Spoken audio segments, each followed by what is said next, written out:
Hello, I'm Bernard Hickey from interest.co.nz and welcome to a special economic weather report brought to you in association with ASB. Today we look well over the horizon to the United States and at a figure that should dominate everyone's thinking on interest rates.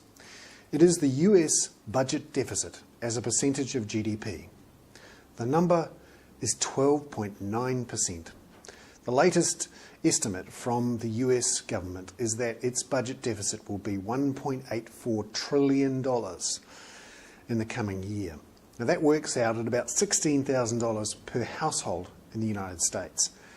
That number is astonishingly large. To give you an idea, the New Zealand budget deficit, which is the worst we've had in close to a decade, will be about 3% of GDP, whereas the US deficit, 12.9%. That says that close to 13% of the entire US economy is effectively being produced or used by the US government. An astonishing number. It shows how deep in trouble the US economy is and how much the US government plans to throw at it. So what does this mean for interest rates? Well, clearly when the US government is spending that much, it has to effectively borrow that much, 12.9% of GDP. Now it's already agreed to print some of that, but it can't print all of it. And so it's going out onto the markets to borrow it, and they're international markets. And our credit markets are effectively part of those international markets.